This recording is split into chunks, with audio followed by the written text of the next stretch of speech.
We are living in the 3D space. So what? If we do all different navigation, you can all decompose into 3 types of rotation and then translation. Means you go forward, backward. The rotation 1, we rotate along the z, which is this, that's not change. The z, that's not change. But if you rotate along the z, means you're doing the yaw operation. Well, if you have your vector x equals x1, x2, x3, that's your z, and your z, that's not change. Can you see it? This dot this is still, the new one and the old one are the same. If your old one is 0, 0, 5, your new one after you rotate is still 5 here, because this row does not change. When you do the yaw, of course, you do the 2D rotation on the xy coordinate. That's what you see a moment ago. The other two is exactly the same idea. The only difference is if you rotate along the y, let's say this one, if you talk about an airplane, the wind direction is y, and if you rotate along the y, you're really doing a pitch and changing the angle of attack. So the only thing that's not changed is the y coordinate, and you change the x, z in the same way. So the other one, you rotate along the x, maybe this is your flying direction, and what you're doing is rolling. You're doing rolling.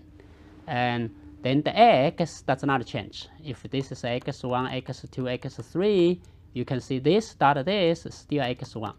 The old one and the new one are the same. So that's very efficient. You need it. Whenever you do computational science, geometry, whatever you do, you need that rotation. So let's look the next one. I have any vector. I want to project it down to this plane, to here. And the plane equation is x minus y plus z equals 0. That is a plane past the origin, and with the normal vector 1, -1, 1. I don't know where is your Cal 3. In the Cal 3, you got to understand this to start your 3D calculus in any way. So this v is a vector. It's going to be perpendicular to any vector on the plane. Now let's do this. And I'll project this x to the tx on the plane. So all we need, just like the reflection example, to pay attention to the vector addition. See, this x is the sum of this projection t and the p. What is the p? The p is the projection of the x along the normal direction v. That's it. So you get this x equal tx plus the projection. We know how to do the projection on line in the previous example. And then we know how to calculate the tx. It's simpler the x vector itself minus this p. So tx equals x minus p. See, tx is right here on the ground, and the p is the height. If you look at the statue, or this is a rod, you project it to the ground, and then equal the original vector equal the shadow times the height, perpendicular height of this p vector. So you understand that. Then the rest of them is calculation. What is the v again? The v is 1, negative 1, 1. I remember that. So let's do the calculation.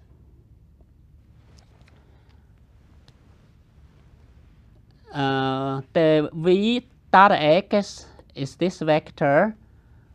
Don't think this is the x1, x2, and the x3. So x vector is x1, x2, x3. And then v dot v is going to be 3. 1 times 1, negative 1 times 1, negative 1, 1 times 1, 3. And then this projection is the x minus this constant, that's the scale, times v, and you know the v. If we write into a matrix form, remember the projection. Let me do a little calculation here. I don't like to do this way, it's hard on you. I would do another way, the v dot v x dot v times v. You can rewrite it as v dot v, that's the 1 over 3 on the bottom, don't worry. And here is the v as a column vector, multiply the transpose of the v, that's going to be 3 by 3 vector times the x. We did this before. And the v times v is 1/3. And then we have this vector 1, negative 1, 1 times 1, negative 1, 1, 1 by 3 times 3 by 1 times 1 by 3 is going to be 3 by 3. What is that, 3 by 3? This will be, let me get a little more, 1/3. 1 times 1 is 1. 1 times negative 1, 1, negative 1, 1, negative 1. This is the vector for this part. And then you get this x, take it out, like what we did before. After you take it out, you get this unity vector minus 1/3 of this vector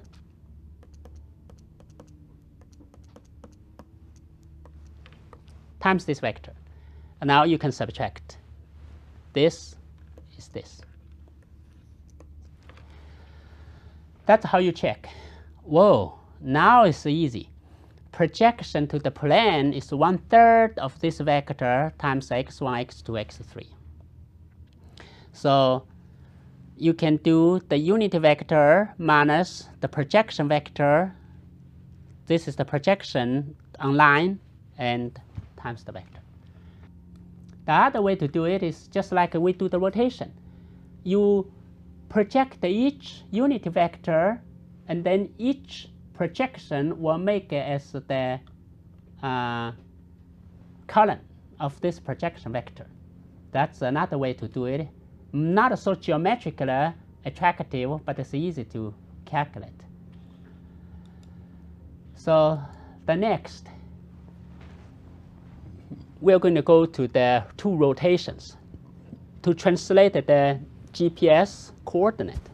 That's very interesting. If you have your GPS, those calculations are doing hundreds of times each second. Let's say you get the satellite position given by the global coordinate. We call it Earth-centered, Earth-fixed coordinate. That means your coordinates rotate with the Earth. That's it.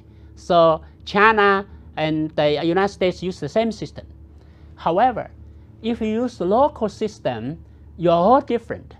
For example, our east-north direction was very different from the east-north direction in Georgia. And our zenith direction will be almost opposite as the zenith in China. So you got to translate to your local coordinate by knowing your latitude and the longitude. How do we do that? Well, the simple answer is 2 multiplication of the rotation matrix. And let's do it. So as you know, this is nothing more than 2 multiplication of the angles. Let's say your Earth-centered global coordinates x0, y0, z0, and the local coordinates x2, y2, z2. Those in reality are all numbers. So I said that the first rotation, you got an intermediate coordinate. That's when you rotate along the z, and then this z0 equal to z1. But the x1, y1, x0, y0 different by the latitude. No, the longitude, I'm sorry, the longitude L. This is, you rotate the longitude.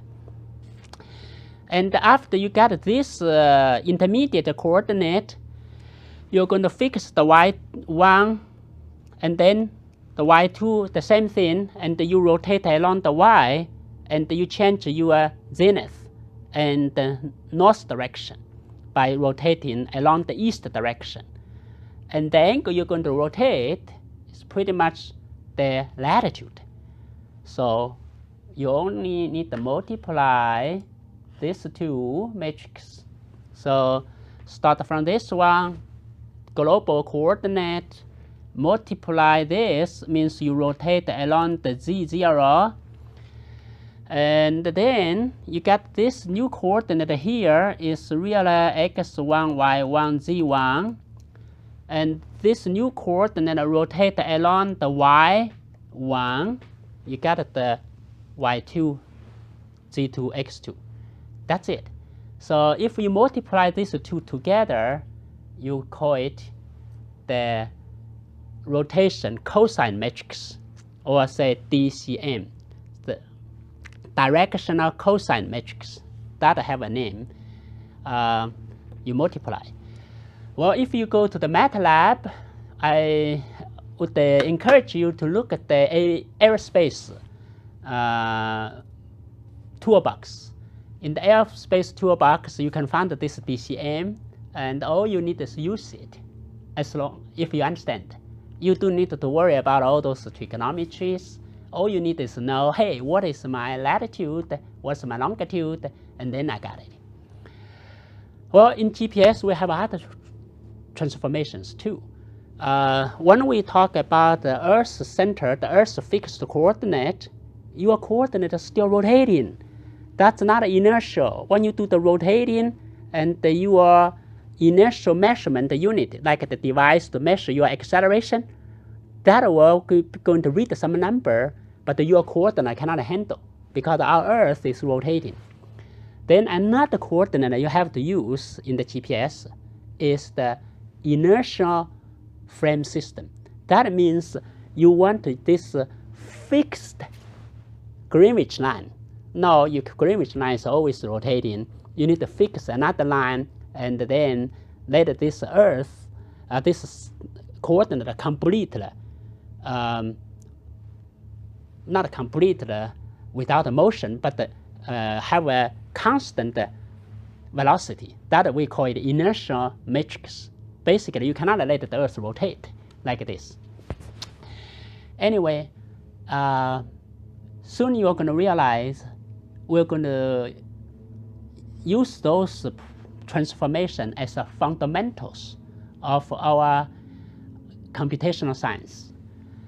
Well, this is for today, and see you next time.